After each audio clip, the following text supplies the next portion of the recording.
우리들은 가끔 오해를 하게 됩니다. 오해가 쉽게 해결되기도 하지만 그런데 또 실타래처럼 꼬여서 큰 문제로 만들어지기도 합니다. 어디서부터 풀어야 하는지 모를 때가 참 많습니다. 그런데 누군가 도와줄 때 생각하지 않게 쉽게 풀릴 때가 있습니다. 그리고 지나고 나면 생각해보면 큰 문제가 아니었는데 얽히고 설켜서 참 힘들고 어려울 때 안 풀어진다라고 할 때가 있습니다. 빌레몬서는 바울 서신 중에서 가장 짧은 편지 중에 하나입니다. 그러면서도 그리스도인에 대한 형제애나 사랑의 윤리에 대한 아주 감동적인 용납을 기대하는 말씀이 빌레몬서라라는 겁니다. 빌레몬은 주인이고 10절에 나오는 오네시모는 종입니다. 문장의 흐름을 보면 빌레몬이 오네시모에 대한 좋지 않은 감정이 있다는 것을 읽어보면 금방 알 수 있습니다. 빌레몬서는 이러한 문제를 중간에서 해결하고자 노력하는 바울의 지혜를 보여주는 책이다라고 하는 겁니다. 바울은 빌레몬에게 오네시모에 대한 자신의 소견과 선처를 간곡히 부탁하는 내용으로 일관돼 있습니다. 이것을 갖다가 우리는 사랑이다 이렇게 말하는 겁니다. 바울의 오네시모를 향한 사랑은 어떤 사랑인가? 오늘 우리 교회가 바울의 사랑을 주님의 말씀으로 받아들여서 이 사랑을 오늘도 우리가 감당할 수 있는 그런 귀한 성도들, 교회가 다 될 수 있기를 간절히 축원합니다. 바울의 사랑은 어떤 사랑인가? 첫 번째가 배려의 사랑이었다라고 하는 겁니다. 10절 말씀을 한번 다 같이 읽습니다. 시작. 갇힌 중에서 낳은 아들 오네시모를 위하여 내게 간구하노라 이랬습니다. 갇힌 중에라고 하는 말은 무슨 의미일까요? 사도행전 28장 17절에서 31절에 보면 로마에 갇혀 있는 2년 동안의 그 내용이 나옵니다. 아마 이 무렵 바울이 오네시모를 알게 되지 않았을까 하는 추측이 가능한 겁니다. 오늘 여기서 말하는 또 10절에 낳은 아들이다 이 표현이 있는데 이 표현은 그리스도 안에서 영적 해산의 고통을 통해 오네시모를 개종시킨 동시에 오네시모에 대한 자신의 애정을 나타내는 표현이 옥에서 갇힌 중에 낳은 아들 이렇게 표현하고 있습니다. 그리고 이 10절의 문장이 어떻게 되어 있냐면 그 헬라어 원문에 보면 이 오네시모라고 하는 이 이름, 이 단어가 맨 나중에 기록을 합니다. 다 설명한 다음에 맨 나중에 오네시모라는 이름을 딱 써놓습니다. 빌레몬이 오네시모에 대해서 좋은 감정이 없기 때문에 좋은 얘기를 먼저 다 한 다음에 그 다음에 마지막으로 오네시모라는 이름을 탁 던져주는 겁니다. 이처럼 문장 하나하나를 신경 써가면서 오네시모를 배려하고 있는 바울의 사랑, 애정을 볼 수가 있습니다. 그리고 우리가 읽지는 않았지만 4절, 5절, 6절, 7절을 보면은 빌레몬에 대한 좋은 인상이 있다고 바울이 먼저 이야기를 합니다. 너를 좋아한다. 너를 잘 안다. 네가 어떤 믿음과 신앙이 있는지 내가 정말 잘 안다고 하면서 빌레몬에 대한 칭찬을 먼저 쏟아놓습니다. 그뿐만 아니라 8절 9절에 보면은 자신이 빌레몬 당신에게 당당히 명령할 수도 있고 요구할 수도 있지만 내가 그렇게 하지 않는다라는 겁니다. 사랑하는 여러분, 한 영혼이 천하보다 귀합니다. 그것을 어떻게 실천하는가? 오네시모를 향한 바울의 글, 오네시모를 향한 바울의 마음, 오네시모를 향한 빌레몬의 요청을 보면 이 영혼을 위해서 바울이 얼마나 정성을 들이고 있다는 사실을 우리가 알 수 있습니다. 사랑이 무엇인가? 그것은 한 영혼이 귀하기 때문에 그 영혼을 위해서, 그 삶을 위해서, 그 인생을 위해서, 그 앞길을 위해서 배려하고 신경 쓰고 최선을 다하는 노력, 그것을 바울이 감당하고 있다라고 하는 겁니다.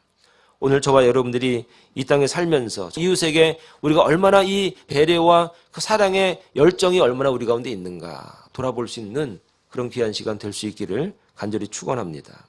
두 번째는 바울의 사랑은 어떻게 증거되고 있는가?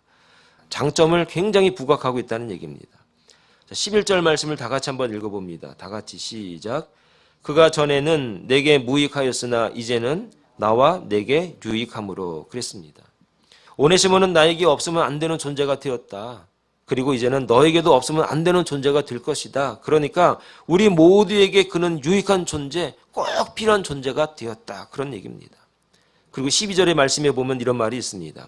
내게 그를 돌려보내노니 그는 내 신복이다. 그럽니다. 이 신복이란 말을 그 헬란 말에 뭐라고 말하냐면은 내장이라는 뜻입니다. 그런 용어에서 발전이 돼서 핵심이다. 그 교회의 핵심이고 그 회사의 핵심이고 그 가정의 핵심이다라는 단어가 신복이라는 뜻입니다. 근데 이 문장에서는 어떻게 썼는가? 12절에서는 마음이다. 그런 의미로 썼습니다.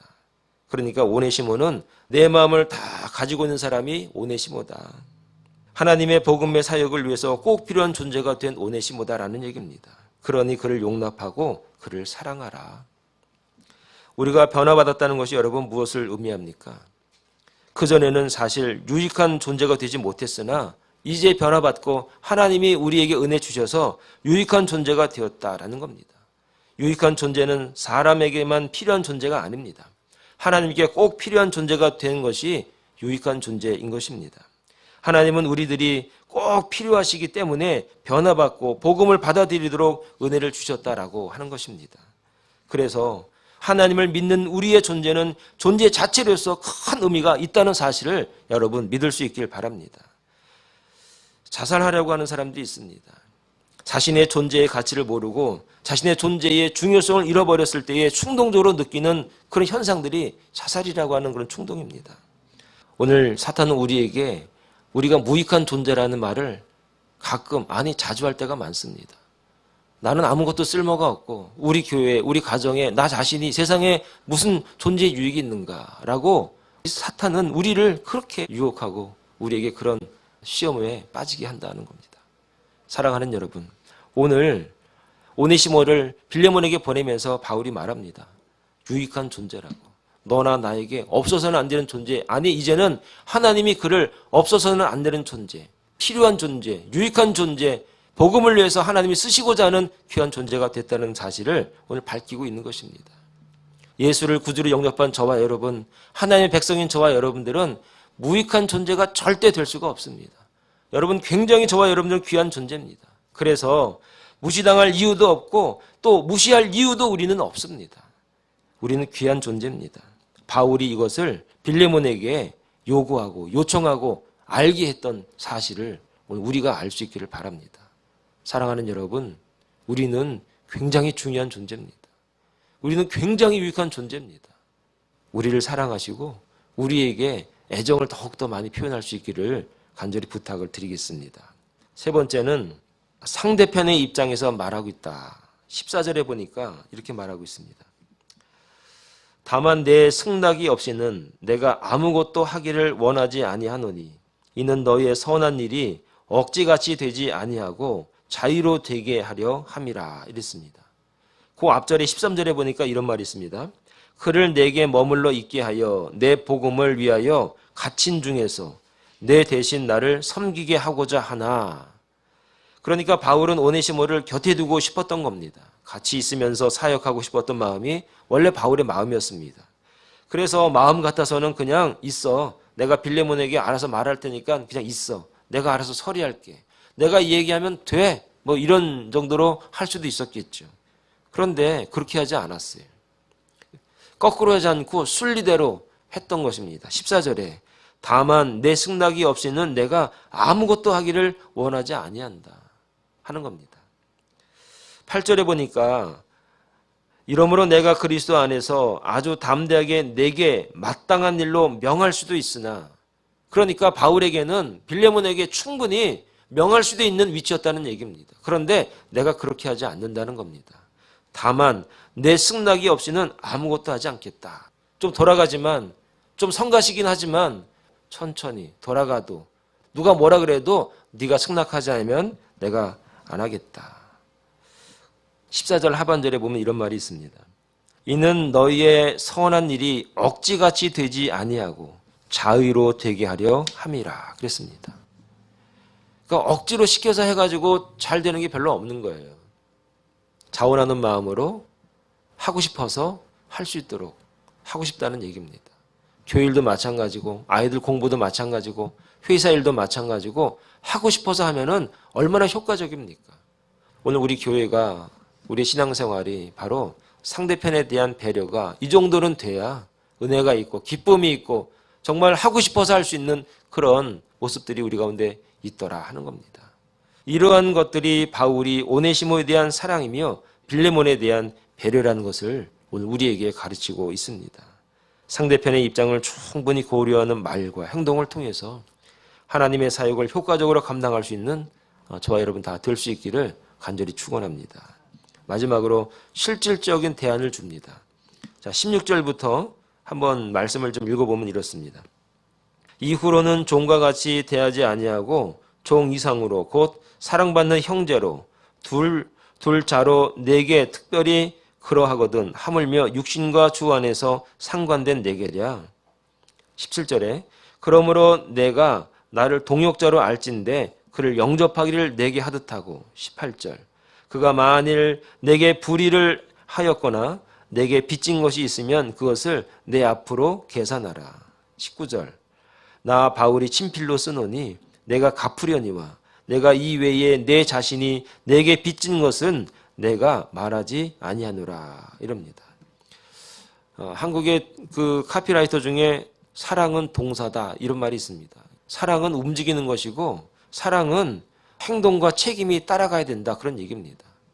내가 오네시모를 사랑하고 오네시모를 귀하게 여기고 오네시모를 내가 정말 유익한 존재, 하나님을 위해서 유익한 존재로 내가 여겨 믿어 이걸로 끝난다면은 이건 누구나 다 할 수 있는 거예요. 누구나 다 그런 말까지는 할 수 있어요. 그러나 거기에 대한 책임과 거기에 대한 대안이 없는 사랑은 아무것도 아니라는 거예요. 사랑은 움직이는 거예요. 사랑은 대안을 주는 겁니다. 사랑은 책임을 지는 거예요. 바울의 대안이 무엇이었습니까? 내가 책임지겠다. 내가 갚겠다. 내가 대신 맡겠다. 내가 대신 죽어주겠다. 이게 바울의 대안이었던 것입니다. 예수님의 사랑이 우리를 대신해서 죽음으로 보답하신 것이 바로 대안이 있는 책임 있는 실질적인 사랑이라는 것입니다. 실질적인 대안을 주는 겁니다. 오늘 저와 여러분들이 사랑하는 마음이 있습니까? 실질적인 대안도 여러분 갖고 있기를 바랍니다. 자식을 사랑하십니까? 애들 알아서 커요. 옛날 말입니다. 실질적으로 대안을 주고 관심을 갖고 교육하고 투자하고 말하고 이야기하고 함께하고 이런 실질적인 방법이 우리에게 있어야 하나님의 사랑이 바울의 사랑이 오늘 우리에게 증거되어진다 하는 겁니다. 비유가 맞을지 모르겠습니다. 여러분 며느리하고 어머님이 홍수가 나서 물에 빠졌습니다. 둘 다 건질 수 없는 상황입니다. 이럴 때 아들은 누구를 먼저 건져야 하나요? 오늘 잘 됐네. 어? 며느리를 건져야 됩니다. 물론 둘 다 건져면 좋은 거죠. 근데 그럴 수 없는 상황을 말하는 겁니다. 아내를 먼저 건져야 됩니다. 왜 그러죠? 그렇게 하는 게 엄마의 마음이기 때문에. 그렇게 하는 것이 엄마가 자식을 사랑하는 마음이기 때문에. 그렇게 하는 것을 엄마가 더 기뻐하기 때문에. 자식을 생각해서, 자식의 미래를 생각해서, 자식의 사랑을 생각하니까, 가족을 생각하니까 엄마가 마지막까지 책임을 지고 대안을 주면서 본인이 희생하는 게 그게 옳기 때문에 며느리 먼저. 이 얘기를 바울이 하는 거예요. 바울의 사랑은 사랑을 하기 위해서 분명한 대안이 있는 사랑이었습니다. 이러한 대안을 주기 위해서 실력과 능력을 준비해 놔야 되는 거예요. 대안을 주기 위해서. 그래서 나눠줄 수 있을 만큼의 사랑이 우리에게 필요합니다. 사랑하는 여러분, 오늘 우리에게 말한 바울의 사랑이 무엇입니까? 배려하는 겁니다. 충분히 그를 이해시키고 그의 입장에서 배려하는 겁니다. 그리고 상대방의 장점을 이야기하면서 정말 필요한 존재다. 이제 나뿐만이 아니라 하나님을 위해서. 그리고 상대의 입장에서 생각을 해주는 겁니다. 내 뜻대로 내 생각대로도 할 수 있어도 누가 뭐랄 사람 없지만 그러나 내가 승낙하지 않으면 내가 기뻐하지 않으면 나 안 할 거야. 그리고 충분한 대안을 주는 겁니다. 내가 책임지겠다고.